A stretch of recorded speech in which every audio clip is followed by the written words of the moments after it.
Aí, ó. E aí, Paulo, Já beleza? tá. Beleza, graças a Deus, tá tudo bem. Bom dia, gente. Bom dia, Paulo. Vou ler aqui para vocês um que hoje de manhã eu perguntei para Jesus. Qual era a lição de hoje? Aí ele botou aqui, versão prática daquele livro Religião dos Espíritos, de Emmanuel. Reconhecendo, embora a alusão de Jesus aos povos do seu tempo, quando traçou a parábola do festim das bodas, recordemos o caráter funcional do Evangelho e busquemos a versão prática da lição para os nossos dias. Compreendendo-se que todos os recursos da vida são pertencentes de Deus, anotaremos o divino convite à lavoura do bem em cada lance de nossa marcha. Os apelos do céu em forma de concessões para que os homens se ergam à lei do amor, voam na terra em todas as latitudes. Todavia, raros registram-lhe a presença. Há quem recebe o dote da cultura, bandeando-se para as fileiras da vaidade. Quem recolhe a mordomia do ouro, descendo para os antros da usura. Quem senhoreia o tesouro da fé, preferindo ajustar-se ao comodismo da dúvida malfazeja. Quem exibe o talento da autoridade, isolando-se na fortificação da injustiça. Quem dispõe da riqueza das horas, mantendo-se no desvão da ociosidade. E quem frui o dom de ajudar, imobilizando-se no palanque da crítica. Quase todos os detentores dos privilégios sublimes lhe conspurcam a pureza. Contudo, quando mais se acreditam indenes de responsabilidade e trabalho, eis que surge o sofrimento por mensageiro mais justo, convocando bons e menos bons, felizes e infelizes, credores e devedores, vítimas e verdugo ao serviço da perfeição e sacudido nos refolhos do próprio ser, os pobres retardatários anseiam libertar-se do egoísmo e da sombra, consagrando-se, enfim, à obra do bem de todos, em cuja exaltação é possível reter a celeste alegria. Entretanto, ainda aí, repontam desditosos espíritos rebeldes, agressivos e ingratos. Para eles, porém, a vida nessa fase reserva tão somente a cessação do desejo de avanço e reajuste, porquanto, jugulados pela própria loucura, são forçados na treva a esperar que o futuro lhes oferte ao caminho o tempo expiatório em cárcere de dor.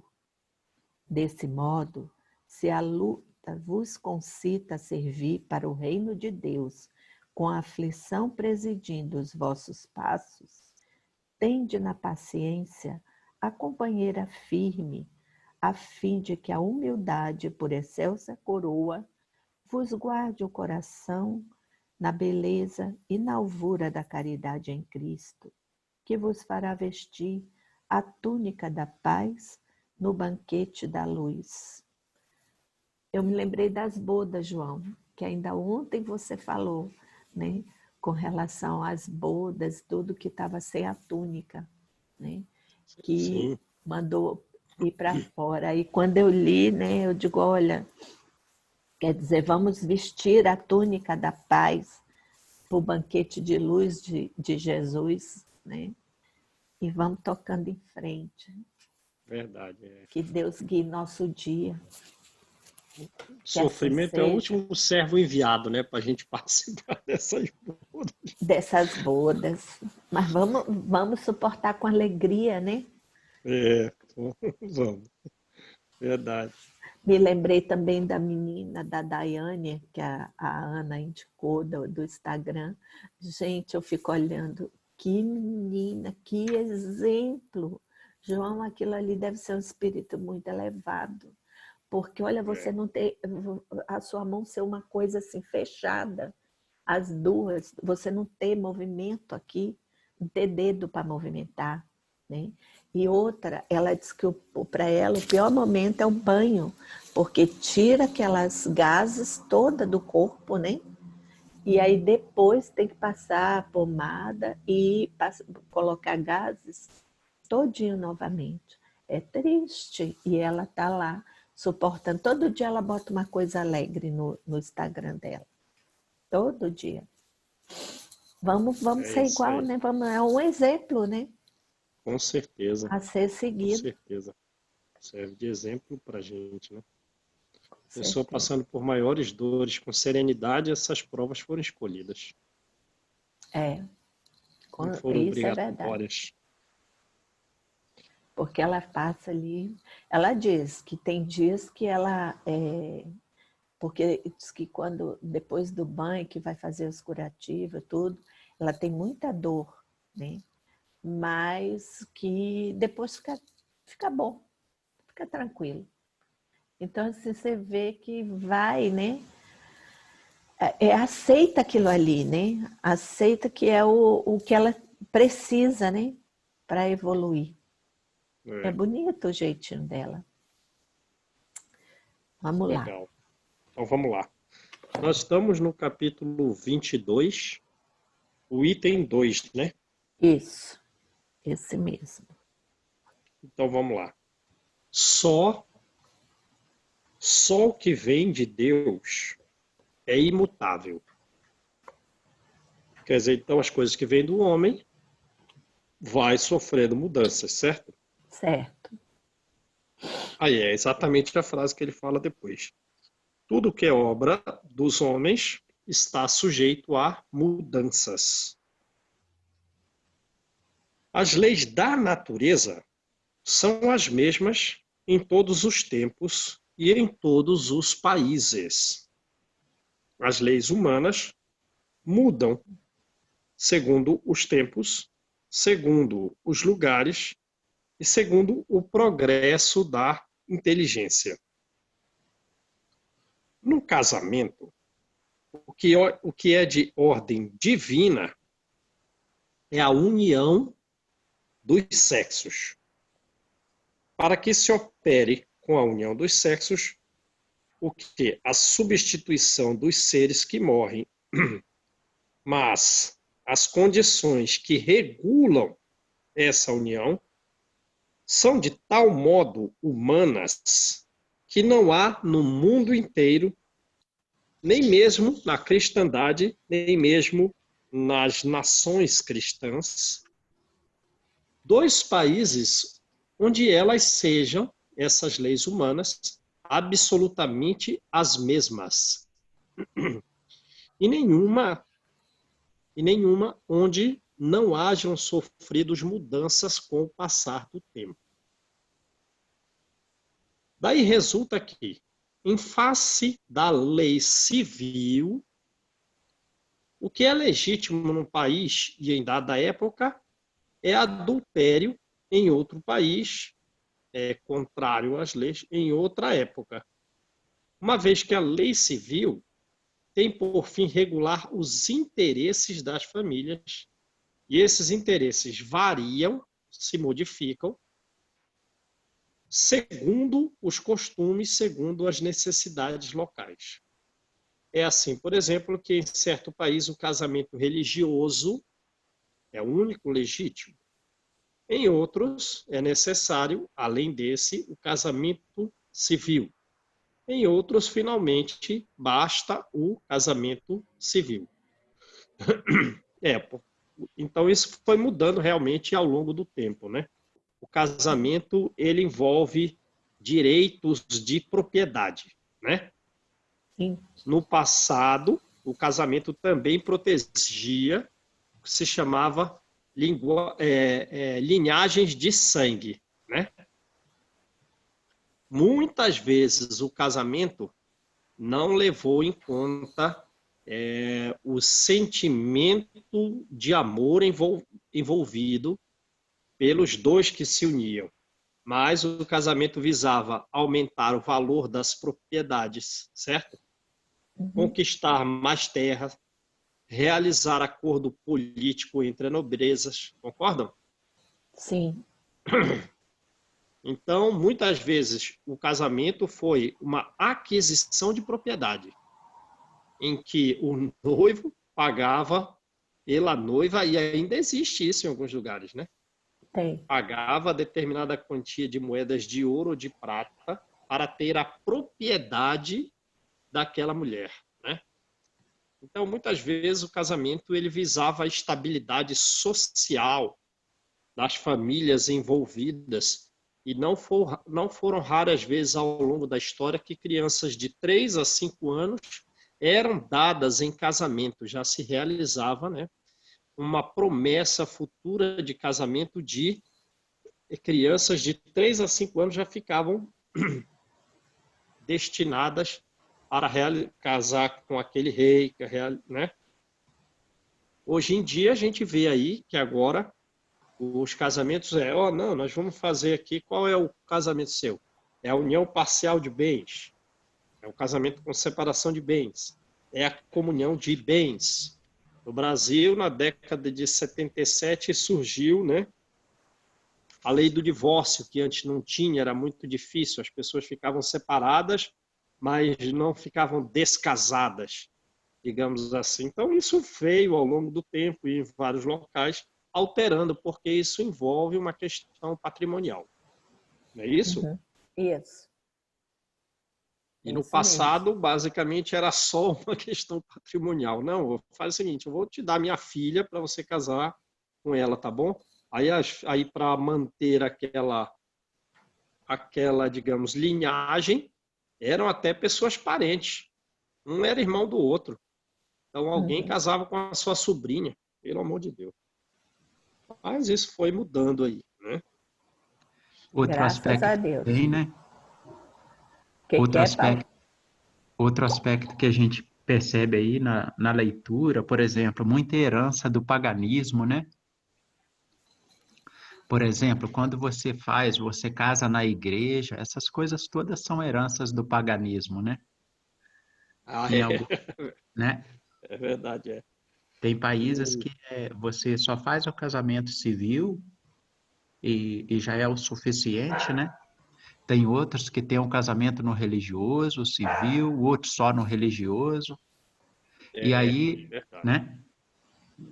Não, E tinha também aqueles reis e tudo, né? Que um prometia a filha para o outro para não ter o seu país invadido também. Ainda tinha isso. Para ele conservar o poder do país dele, ele dava a filha em casamento para um outro país, né? Para o rei do outro país, para aquele rei que era lutador, guerreador e tudo, né? Não fosse lá, né? Invadir o país. Evitar guerras. Evitar as guerras, era. Ainda tinha isso.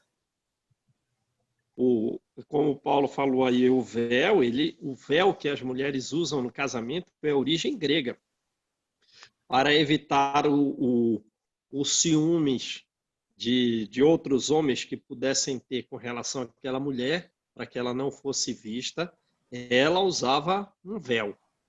Jogar grãos, aquilo era para que aquele casal tivesse fertilidade, tivesse prosperidade.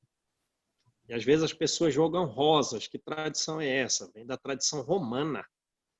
Para que a mulher pudesse, digamos, ter carinho pelo seu noivo.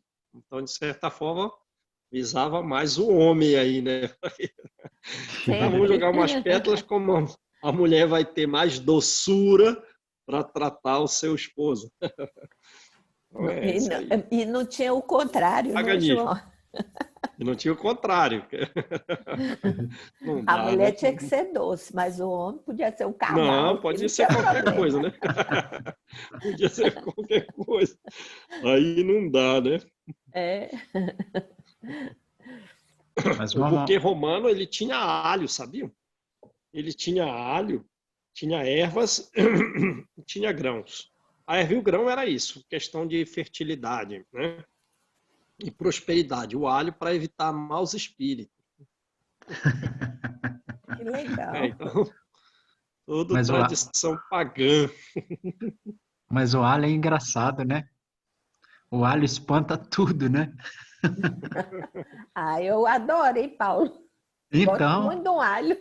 mas Eu Deus, oh gosto também. Deus, o nosso sistema imunológico, por exemplo, ele afasta, é um anti-inflamatório poderosíssimo, antibacteriano, ele é, sabe? Olha, Tá fino as bactérias. na minha terra, a gente tem a tradição de quando vai comer o alho, a gente abre o alho no meio e tira do meio dele, ele tem uma alma, chama alma mesmo, pode procurar que você vai olhar, alma do alho. Você Aham, tira aquela alma ali. Aquela alma ali é que você fica uma semana lembrando que você comeu alho, tudinho. É aquele coisa ali. Se você aham. A arrancar do alma. alho, eu tiro aqui em casa. Toda vez eu faço muito uma macarronada, a Gabi já comeu. A Gabi e a Angelita, que eu passei a receita. Essa é bastante alho e tomate cereja. Então faz ali tudinho e é muito gostoso, uma delícia. Mas eu tiro a alma do alho todinha, que aí você não passa uma semana lembrando que você comeu ele. Malu, mas lá em casa a gente passa, hein?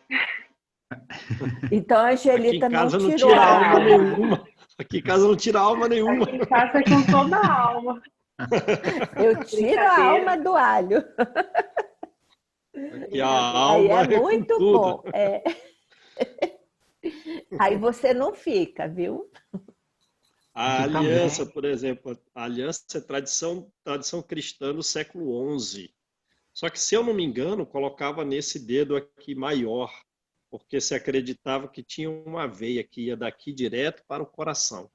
Então, usava aliança nesse dedo. Então, são todas tradições aí. Pagando mesmo, né? Coisa muito É, supersticiosa, né?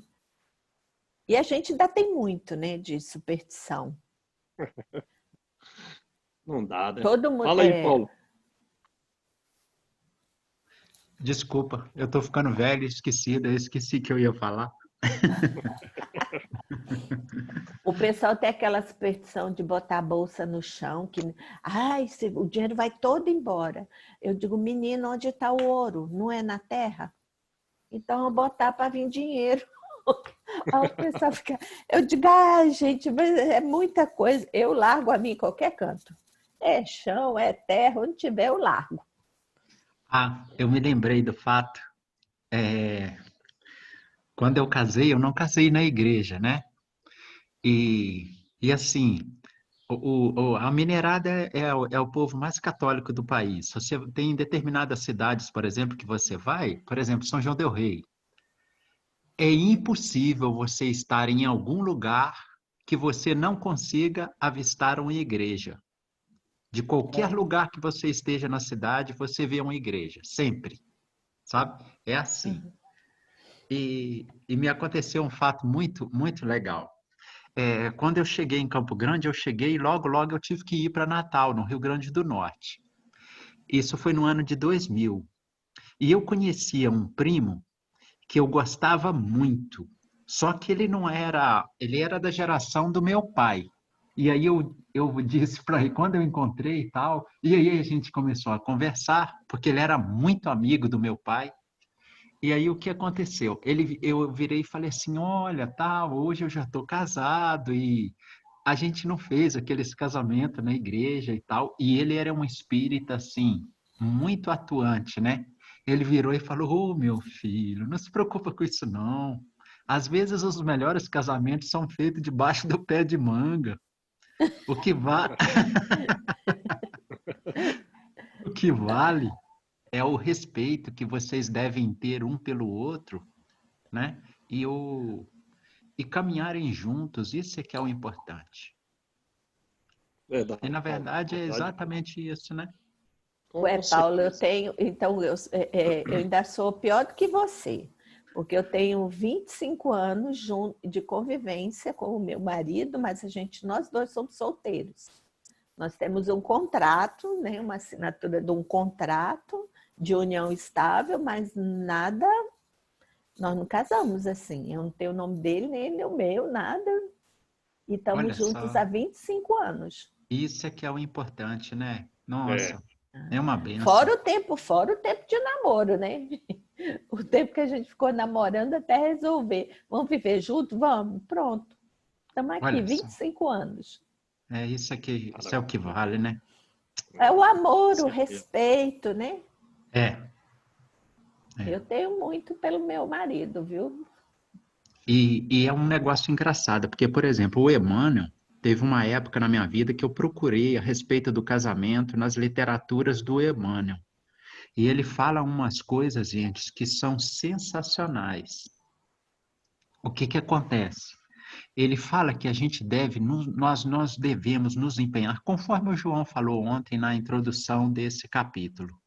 Nós devemos nos empenhar com todos os esforços para a gente manter o nosso casamento, para a gente, sabe, a gente abrir mão de uma série de quimeras aí e dar valor a esse núcleo pequeno, sabe? Se É, empenhar, ver aonde está pegando, onde é que estão os nossos desvios maiores, para a gente tentar harmonizar. Todo esforço é válido. E isso aparece nos 6 livros, numas 6 literaturas dessas.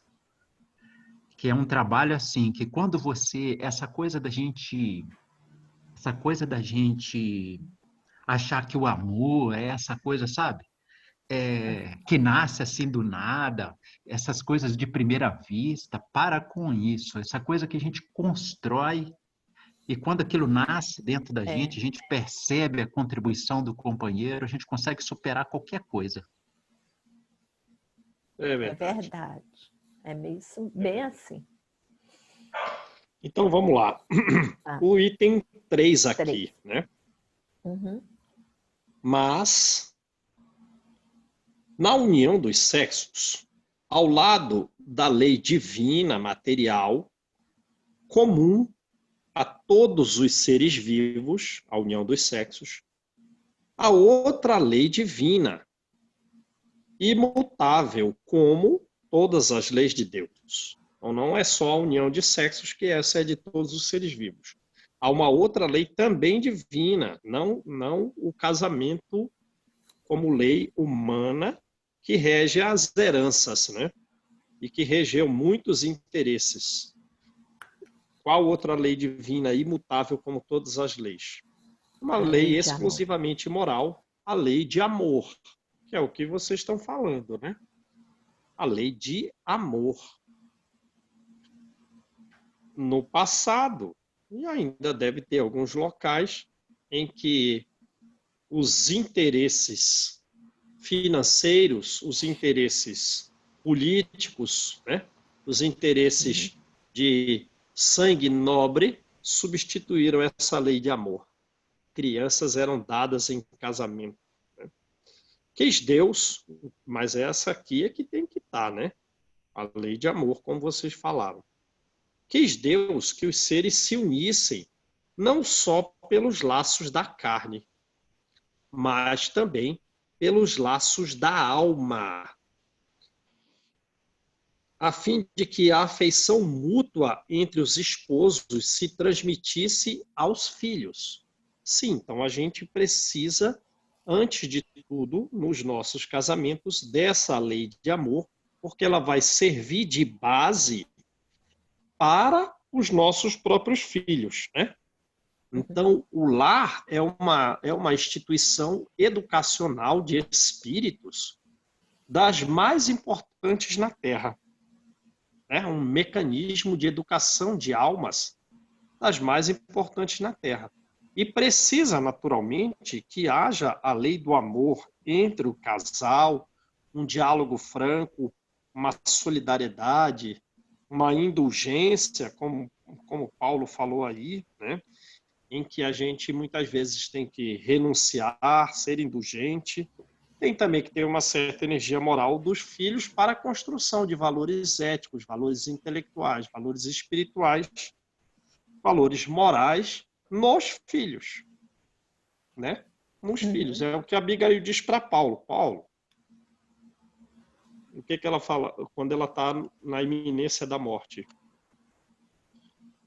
Ela diz, olha, quanto eu desejei ser mãe dos teus filhos, e que no nosso casamento, antes de tudo, existisse o respeito entre nós e a presença de Deus no nosso casamento, para que nós pudéssemos dirigir os nossos filhos a Ele. É justamente o que ela está falando, né?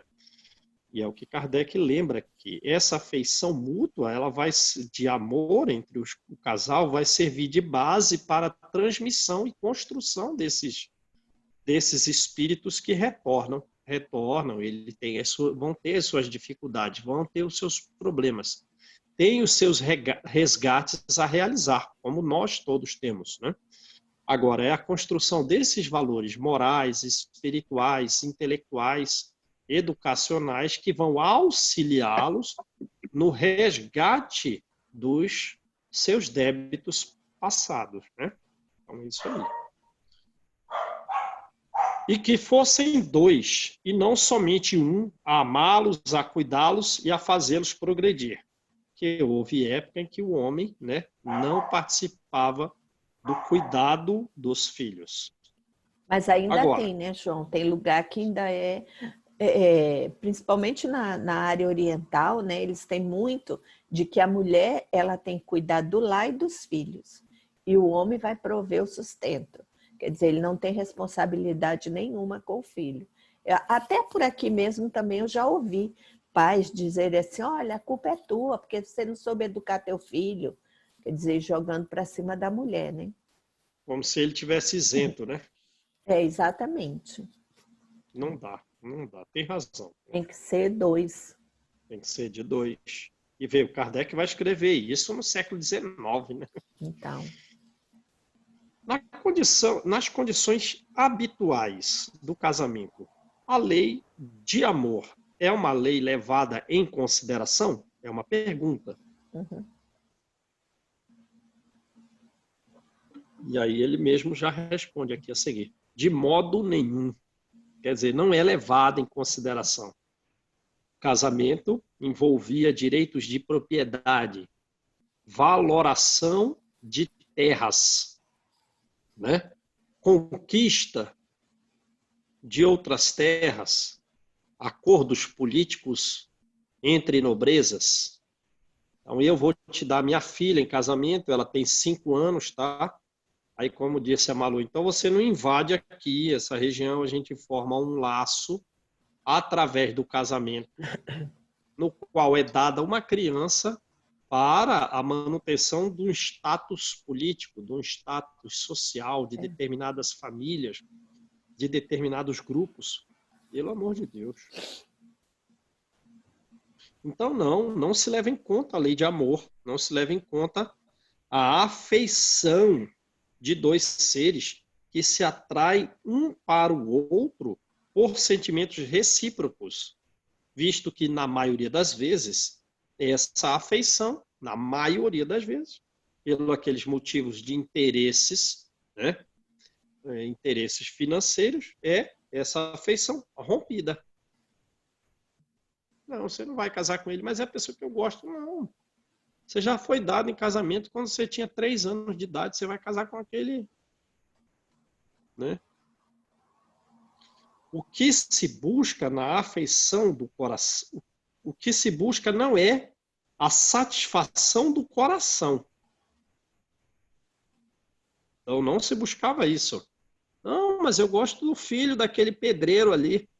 Ah, mas essa afeição não faz sentido. Nada a ver.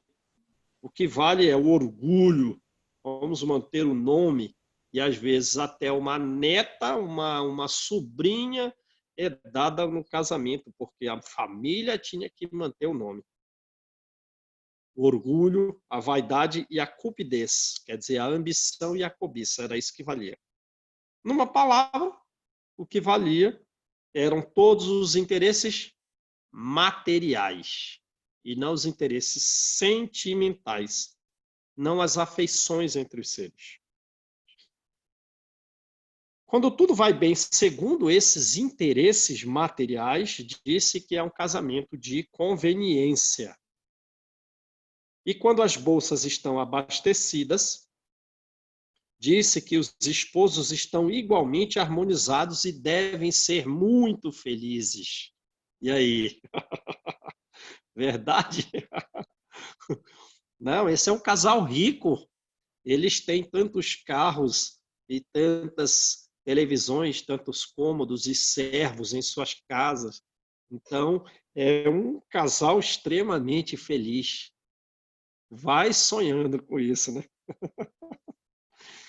De jeito nenhum, né? Nem a lei civil, porém, nem os compromissos que ela determina, que a lei civil determina, podem suprir a lei de amor.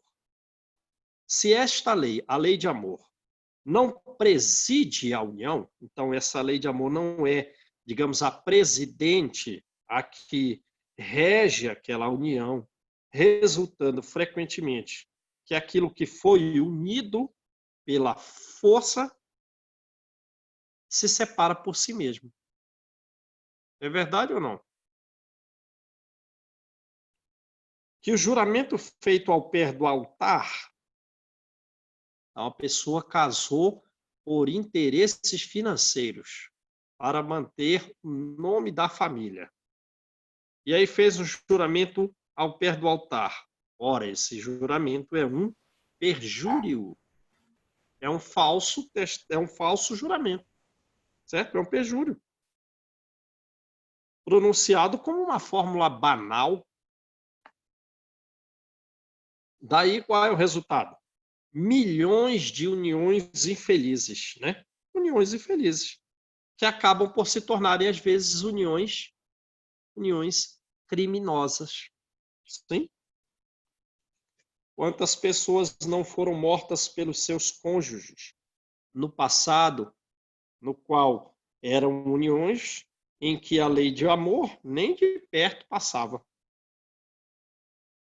E hoje em dia ainda se vê isso.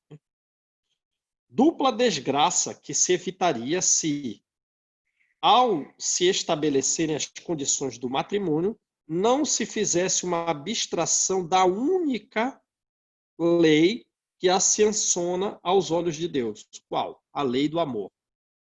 Quer dizer, primeiro, as pessoas casaram por interesses econômicos e depois, por esse casamento não ser um casamento com base no amor, como vocês falaram, um sentimento de união, de atração daquelas almas, um acaba praticando um crime e aí duplo erro. Quando disse Deus, não sereis senão uma só carne, e quando Jesus falou, não separeis o que Deus uniu, essas palavras devem ser entendidas com referência à união segundo a lei imutável de Deus, e não segundo a lei mutável dos homens. Né? Porque o que se uniu pela lei imutável dos homens já estava efetivamente separado, né? Se separa por si mesmo. Se forçou uma união que não deveria existir. Item 4. Será então supérflua, sem sentido, a lei civil e devemos voltar ao casamento segundo a natureza?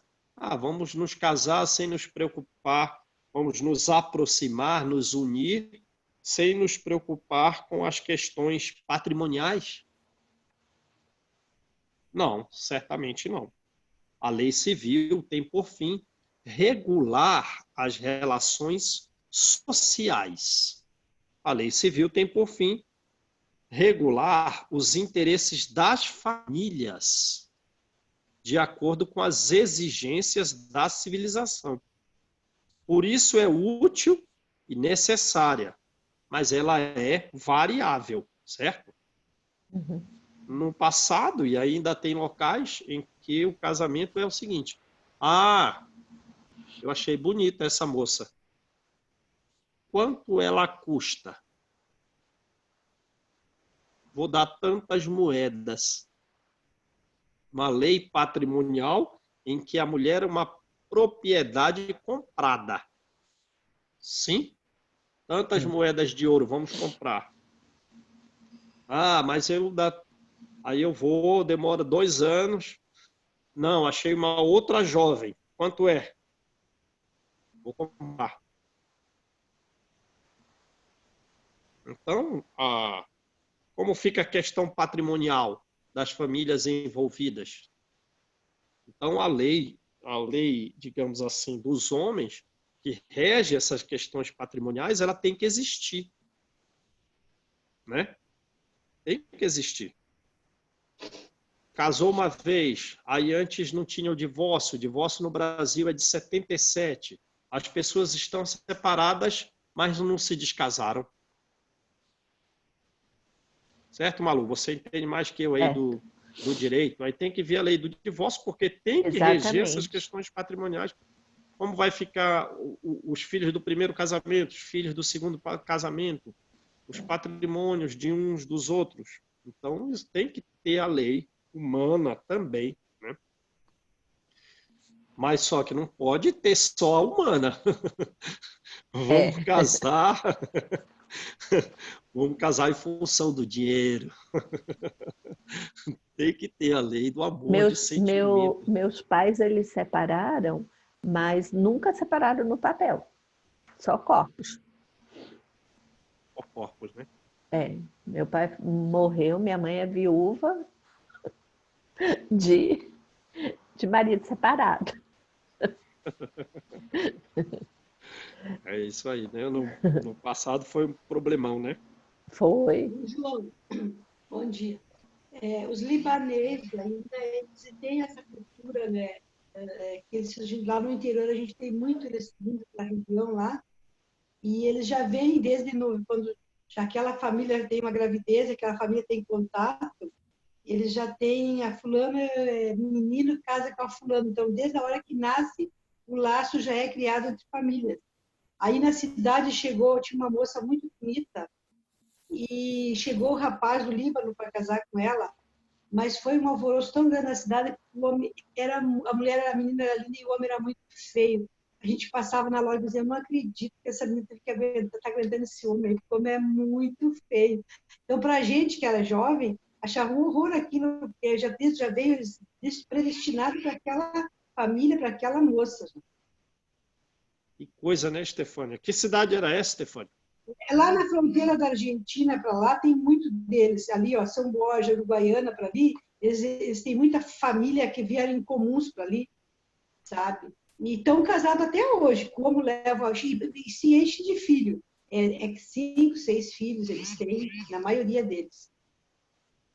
Entendi. Ainda tem, então, isso, né, Stefânia? Famílias do Não, Líbano que não leva em aquela conta região. a lei do amor, o negócio Não. é o nome da família. O compromisso, porque não é família abastada, não. É família que tem uma lojinha simplesinha, pequenininha, um ajuda o outro, mas já é família que se compromete no casamento desde sempre lá. Para onde ela vai, o rapaz, quando cresce, parece que depois dos 18 anos, ele veio em busca da moça. E a tradição... Stefânia, Assim, o Oi. homem tem que completar 18, já pode casar. A mulher pode casar com 10, 12, 13 anos. Ela tem que ter maioridade. Aí, não, essa menina não tinha, ela tinha 17. Eu acho que a partir de 15, 16, eu não tenho certeza, mas ela já era, não era maior de idade ainda. Entendi. não está de Porque tudo, não tá de tudo perdido, não, Stefânia. Os filhos têm 50% de chance de nascer bonito, ó. e os filhos deles todos são bonitos, realmente. Oh, Jesus. A gente assustava, a gente era jovem, né? A gente passava na loja e dizia, tinha outra família mais a seguir, e os meninos eram muito bonitos. Eu digo, tá, agora tem que casar com umas meninas feias. Então era nosso assunto, nós éramos amigos em comum ali. tinha uma certa convivência, né? Aí só um da família que saiu, que não casou, que escolheu por si a moça da cidade. O resto obedece à lei à tradição da cultura deles. Que coisa. Então vamos lá. Então a lei também humana que rege essa questão de herança, ela é útil, ela é necessária, mas ao longo do tempo foi variável e como a Estefânia narrou e outros exemplos que outras pessoas aí também narraram, ainda tem gente que, né, retira a lei do amor como uma necessidade do casamento, aquela lei sentimental entre os seres, para substituir por outros interesses materiais, orgulho, vaidade, ambição, cobiça. Deve ser previdente, quer dizer, deve ser prudente essa lei humana que rege essa questão patrimonial do casamento. Porque o homem civilizado não pode viver como homens, como o selvagem. Nada, entretanto, nada absolutamente se opõe a que a lei humana seja um corolário da lei de Deus. Quer dizer, né, em que seja levada em conta a lei de amor. Né? Os obstáculos ao cumprimento da lei divina derivam, então, de quê? Os obstáculos para que se cumpra a lei divina, a lei do amor na união dos seres.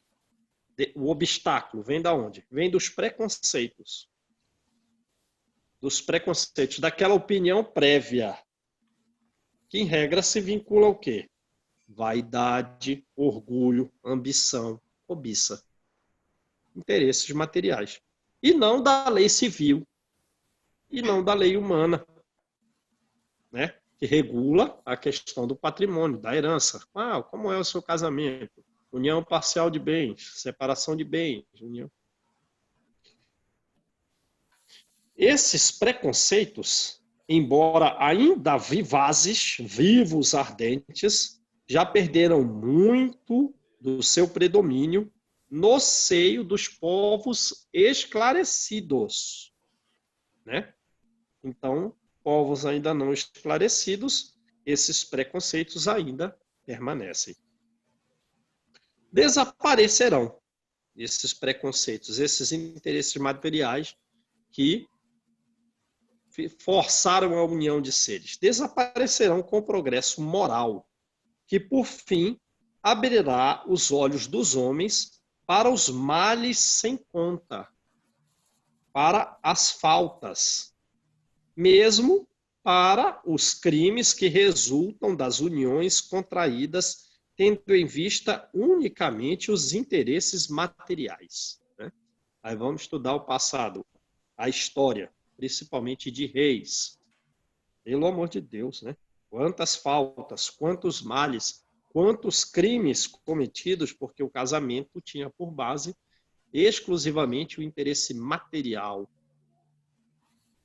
Um dia um homem perguntará a si mesmo se não é mais humano, não é mais caridoso. Então, olha como Kardec põe. Um dia o homem perguntará a si, não é mais humano, não é mais caridoso, não é mais moral unir um ao outro dois seres que não podem viver juntos ou é melhor restituir-lhes a liberdade?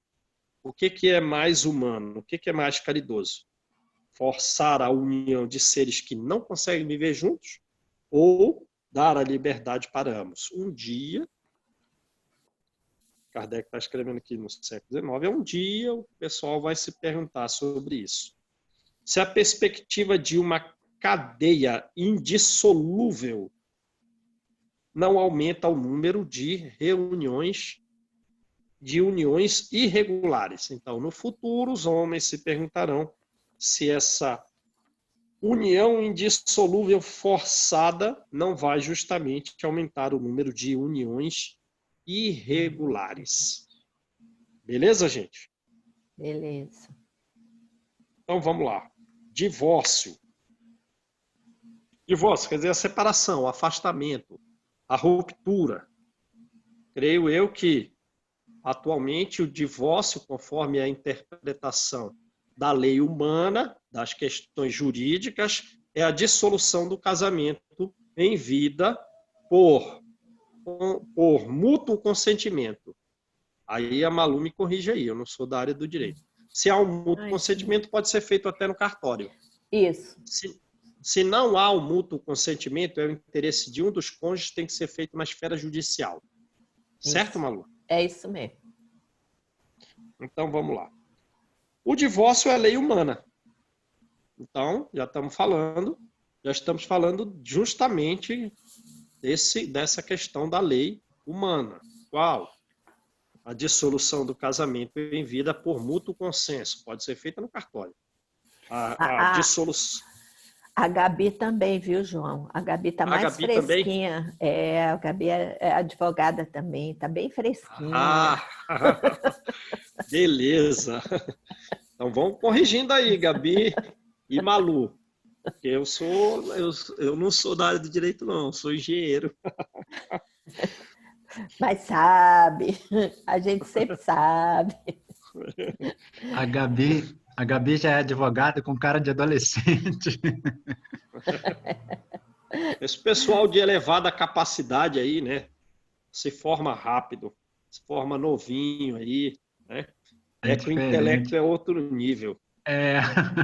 Eu fico olhando assim, minha filha com 21 anos, formou também em Direito. Ave Maria, eu olho assim, eu digo, meu Deus, a criança. Criança, né? Criança de 21 anos, é muito novinho, gente. Ave. Mas já está fazendo pós-graduação. Ela já está fazendo pós-graduação. Esse pessoal é outro padrão, né? Não é igual a gente que pelejou. Isso. O que esse vovô tá fazendo aqui? Pelo amor de Deus. Mas a gente só teve a oportunidade de fazer cedo porque vocês pelejaram mesmo. Não, a gente não teria conseguido. Viu aí, ó. Sabedoria aí. O povo é bem inteligente mesmo. Legal. Então vamos lá. Então o divórcio é lei humana que tem por fim separar legalmente o que já está de fato separado. Sim? Sim. Não é contrário à lei de Deus. O divórcio não é contrário à lei de Deus, pois apenas reforma, pois apenas conserta, pois apenas homologa o que os homens fizeram. E só é aplicável nos casos em que não se levou em conta a lei divina, que é a lei do amor.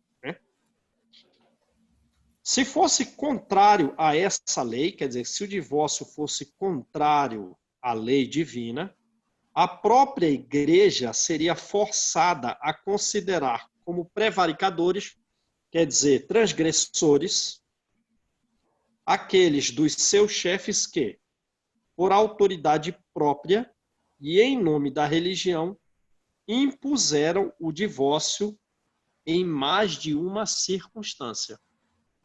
Então, o divórcio não é contrário à lei de Deus.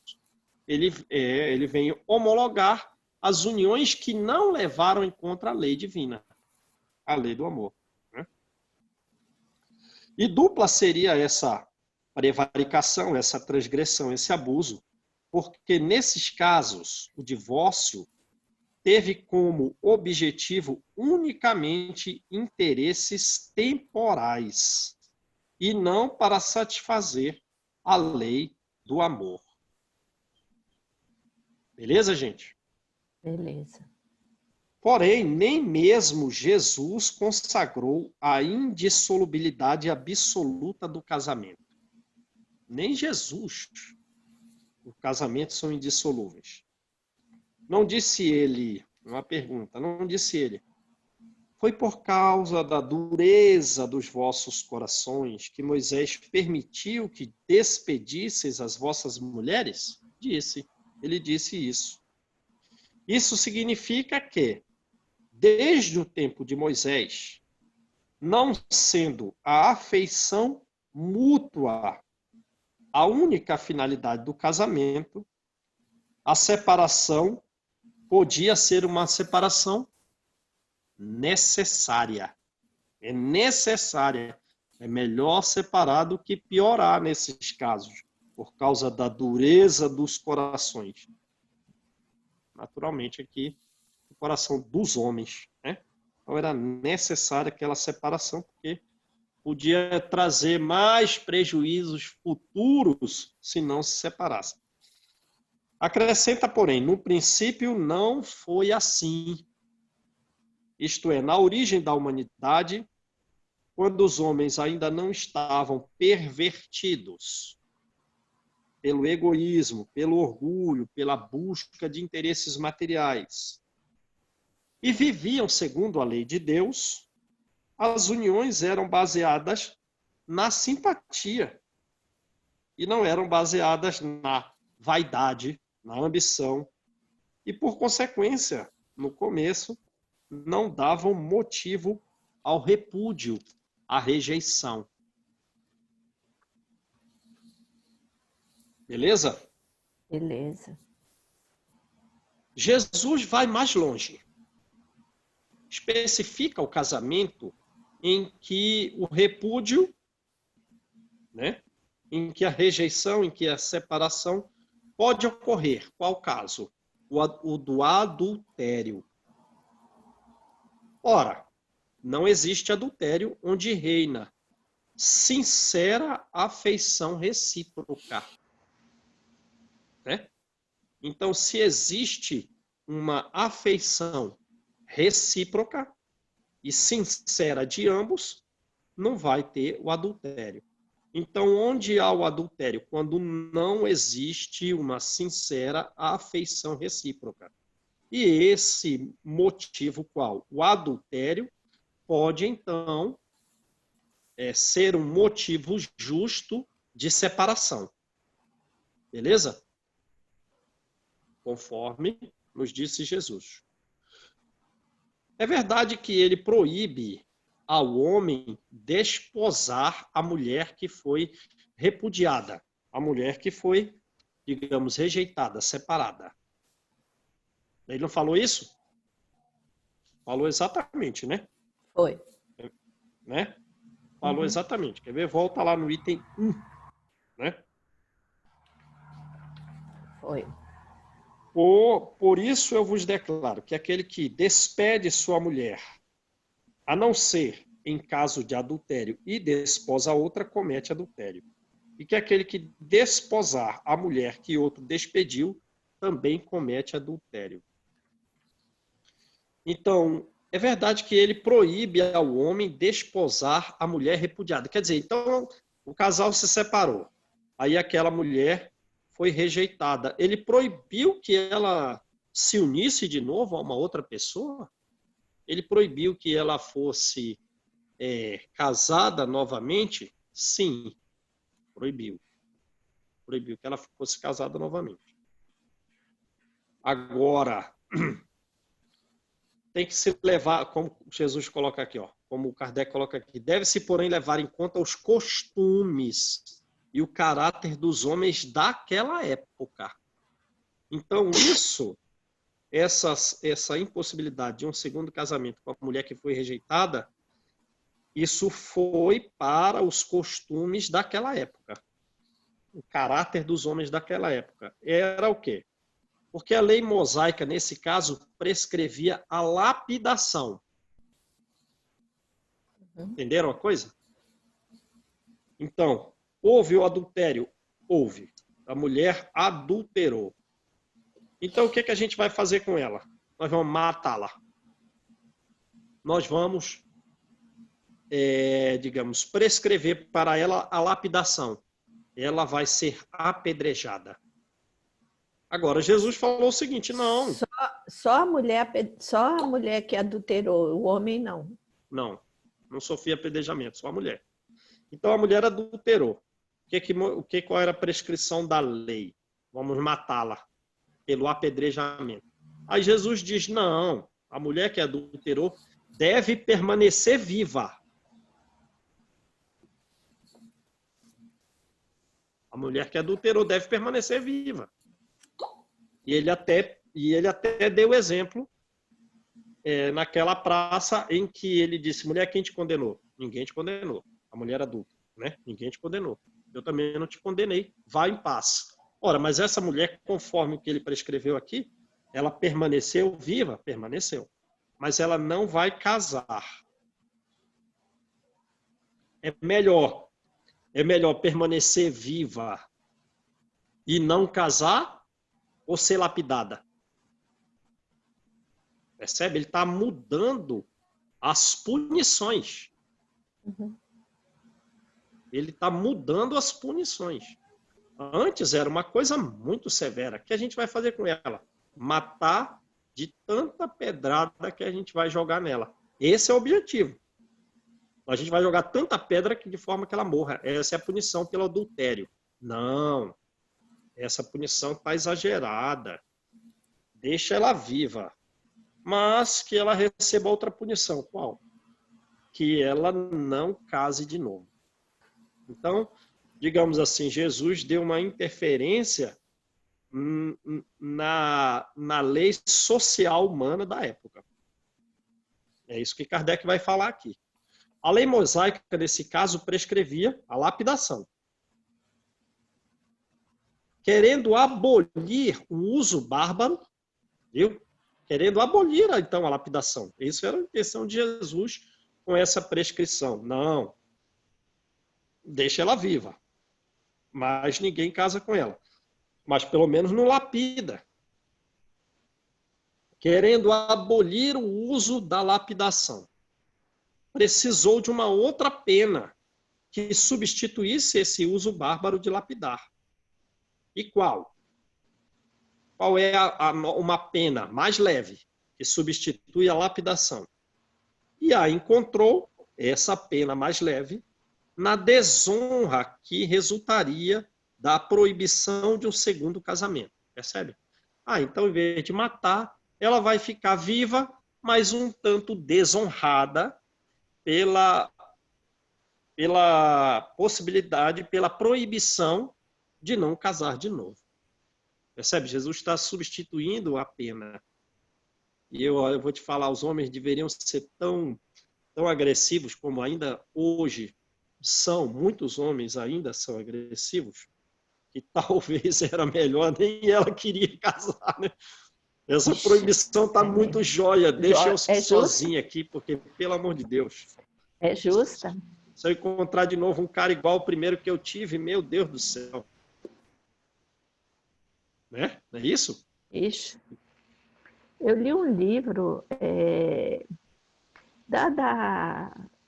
do Talibã, negócio do Talibã, tudo, há muitos anos atrás, onde a moça, o cara enganou de tudo quanto, um cara velho, a família dela toda morreu e ficou só ela, e ele pega ela, casa com ela, né?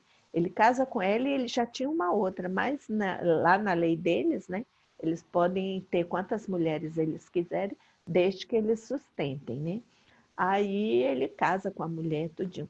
Nossa, João, ele bate nela, da mulher ficar sem dente na boca, de tanto murro que ele dá no rosto dela. Não, ó, é uns negócios que não dá, não. E lá tem muito disso ainda, né? Pelo amor de Deus. Então, vamos lá. Era, de certo modo, uma lei civil substituída por outra lei civil, mas que, como todas as leis dessa natureza, civis, deve passar pela prova do tempo para ser melhorada. Então, essa determinação de Jesus é que a mulher que foi repudiada, que houve a separação do casamento por adultério, ela antes era apedrejada até a morte. Não, vamos substituir essa punição pela seguinte: ela vai, digamos assim, ter a desonra, na verdade era uma felicidade, pelo que a Malu falou aí agora, né? Nossa. Era ficar desonrada por não casar de novo com ninguém. Intenção de Jesus. Legal, gente? E agora a gente vê o casamento do mesmo sexo, e aí, como é que o Espiritismo se posiciona com relação a isso? Já pensaram nisso? Já. Já viram a resposta do Divaldo com relação a isso? Não, não vi, João. O Divaldo falou o seguinte, né?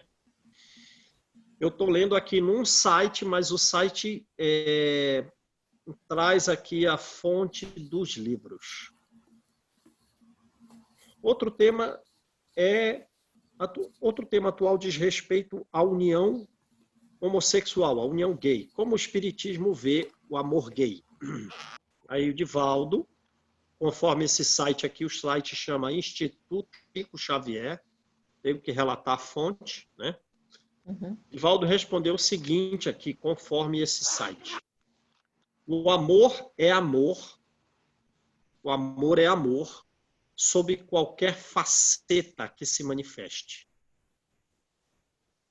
Se o indivíduo tem um comportamento homossexual e encontra alguém que lhe compartilhe a sua ternura e a afetividade, essa união é tão digna quanto a união do heterossexual.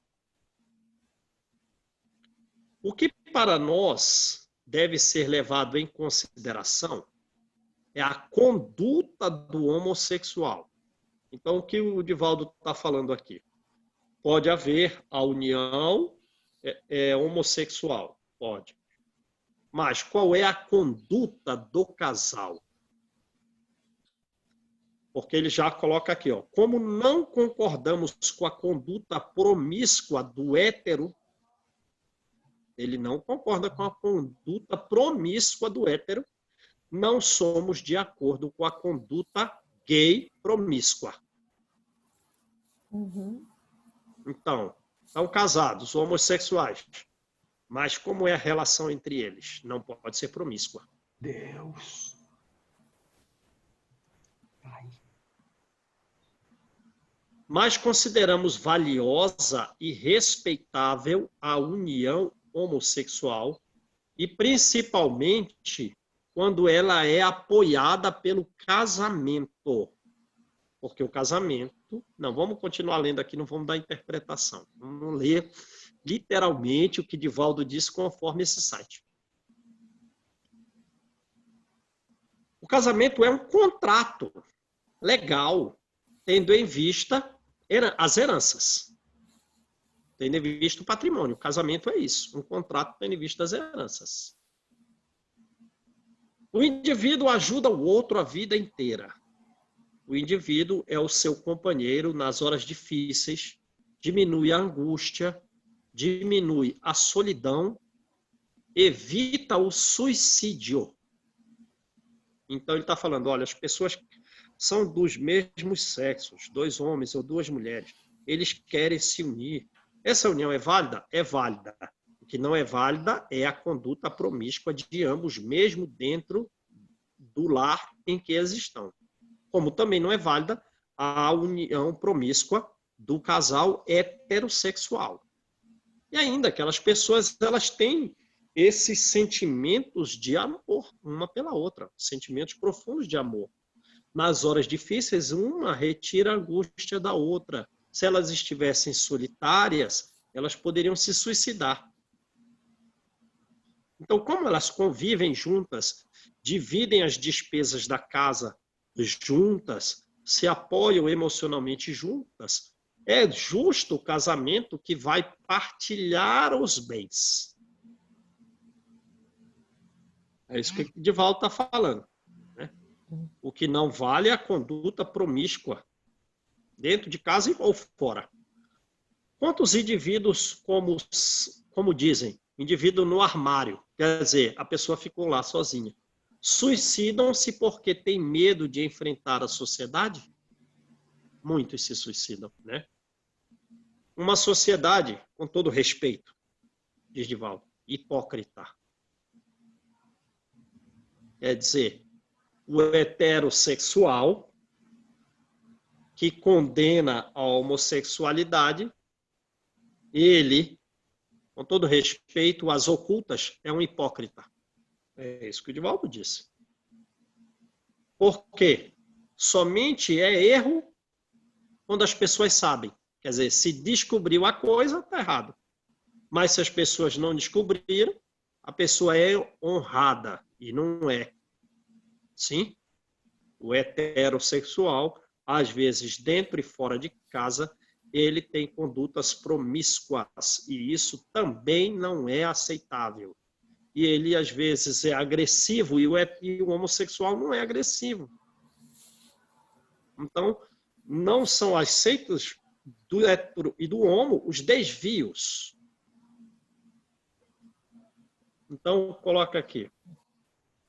Então, quem deu esse apoio, quem deu aquele apoio, a pessoa está naquela casa, estão convivendo juntos há 20 anos, 30 anos, a pessoa estava numa angústia, recebeu apoio, na solidão, recebeu apoio. Se tivesse ficado separado, evita suicídio. Dividiram as despesas da casa. Quem deu esse apoio merece a herança. Merece a memória do companheiro ou companheira. Nós consideramos perfeitamente o lado legal e o moral. O amor é amor. Consideramos valiosa e respeitável a união homossexual, desde que a conduta deles não seja promíscua. Né? Mas vamos buscar outras fontes aí para a gente ratificar. Mas faz algum sentido o que o Divaldo está falando, né? Na verdade, faz todo sentido. Também, no caso agora, esse relacionamento, eles estão adotando muita criança que está desamparada, eles estão fazendo uma obra de caridade, né? Bastante. Isso é verdade. Eu conheço vários casais que eles estão adotando. E agora tem que ter aquela ideia de um respeito mútuo e de uma afeição de ambos, porque nos filhos tem que ser construído valores. Agora, se o lar é promíscuo e a criança foi trazida para ser adotada, qual é o ensino que vai ficar na cabeça deles? Se for de promiscuidade, está errado. Certo? Uhum. Sim. É isso. Mas aí, eu acho gente. que isso não... Eu acho que a maioria, João, hoje em dia, eles são mais assim... Vivem como um casal mesmo, como se fosse um homem e uma mulher, sendo duas mulheres ou dois homens, eles se comportam dessa mesma forma. Eu conheço vários casais, tá? Tanto de homem como de mulheres, né? Inclusive tem uma filha de uma amiga minha que ela casou, entendeu? Tá lá, ela mostrando, tiraram foto, mostrando, fizeram acho que um contrato de união estável, né? Porque que eu saiba ainda não é permitido aqui, né? O casamento, né? Então, eu acho bacana isso, sabe? Que vivem, é uma família, eles estão constituindo uma família. Eu acho legal. Eu conheço também um outro casal que são homens, né? Onde um deles tem um filho, né? De uma relação com uma mulher. E essa mulher vive drogando e tal, e ele tomou a criança e a criança vive com eles, com os dois, sabe? É os meus pais.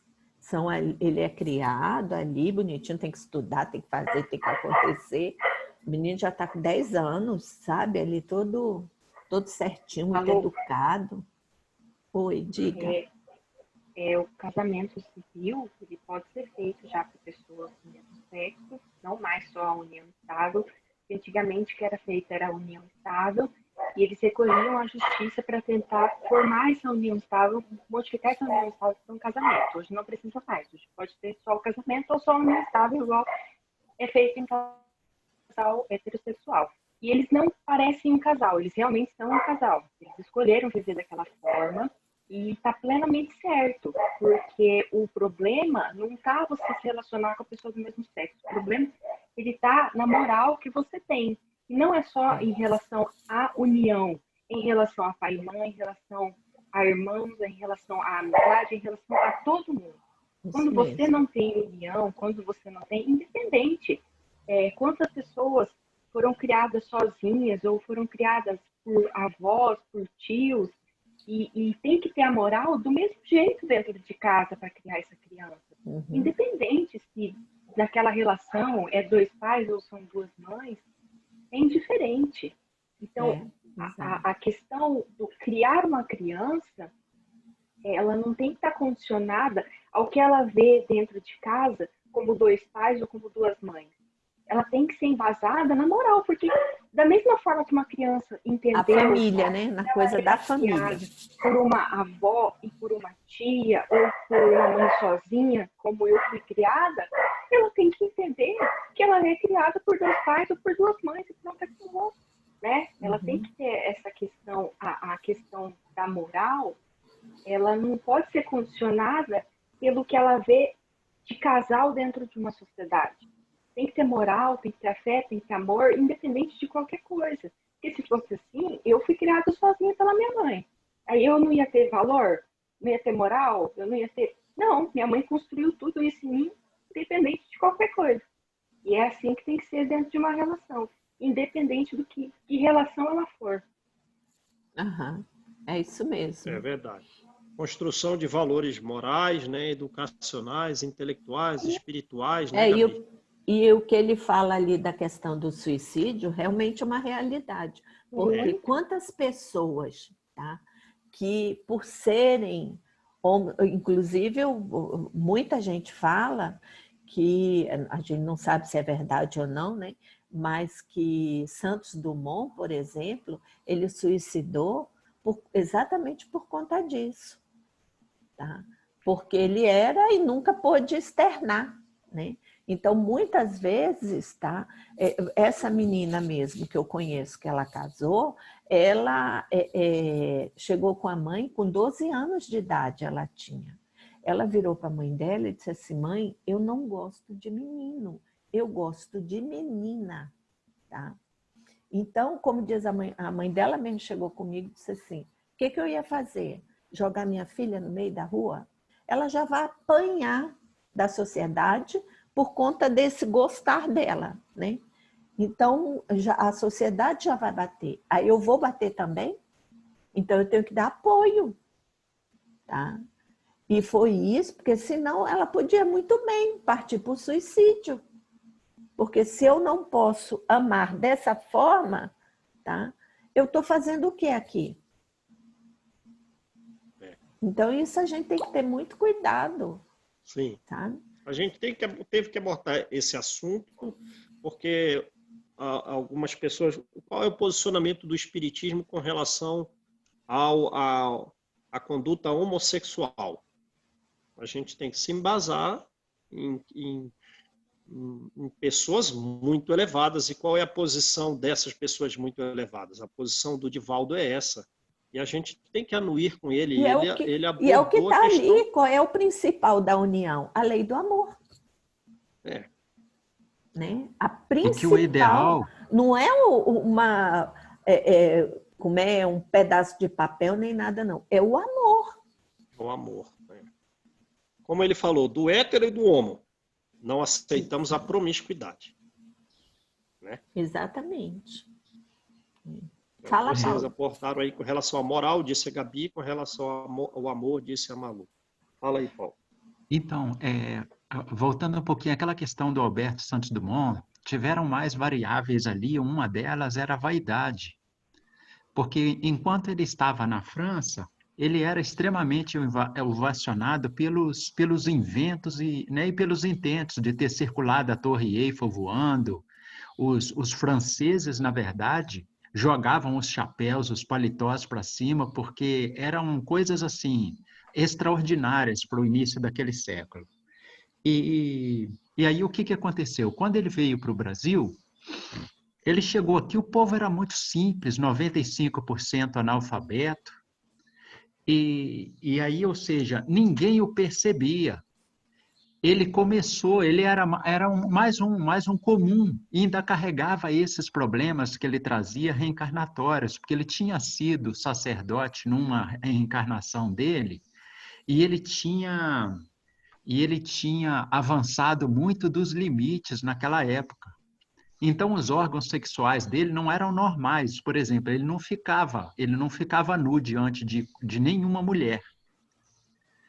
E aí o que aconteceu?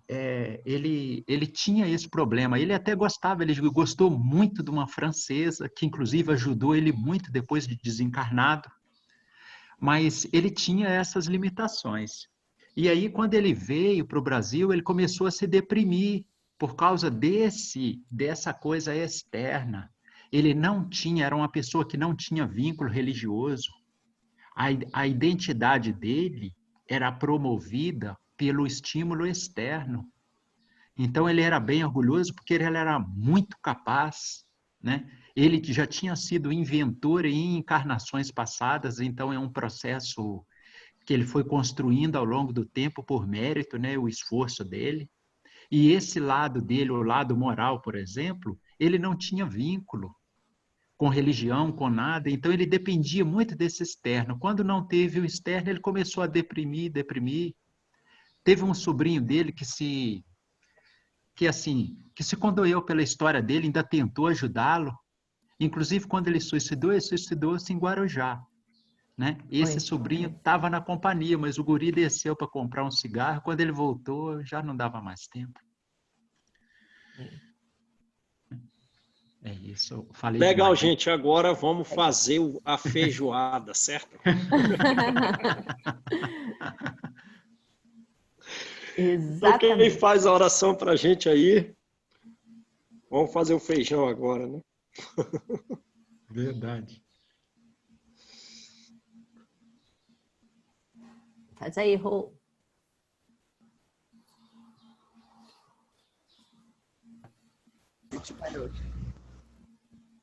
Jesus, amado mestre amigo, agradecido, Senhor, por mais essa aula, por esse momento de reflexão, tantos ensinamentos. Ilumina, Senhor, os nossos corações, nos mostra, Pai, onde estamos errando, para que nós possamos acertar, que nós possamos ter o sentimento de reflexão após essa aula, que é uma aula muito importante para as nossas vidas, para que nós possamos também passar para frente, não ficar só conosco, né? Muitas informações, muitos aprendizados. Nos ilumina, Senhor. Abençoa cada um dos irmãos que não puderam estar conosco. Abençoa todos aqueles que estão nos hospitais, nas casas de recuperação, de repouso, nas penitenciárias, nos asilos. Ilumina, Senhor, cada um com seu amor e com a sua luz. Olhe por nós, Senhor, e se conosco. Ilumina os nossos governantes para que possam fazer o melhor pelo nosso orbe. E abençoa cada um de nós, Senhor. Se conosco, hoje, agora e sempre. E que assim seja. Graças a Deus. Graças a Deus. Tchau, gente. Tchau, Fiquem com Deus. gente. Fiquem Um com abraço. Deus. Até segunda. Valeu, gente.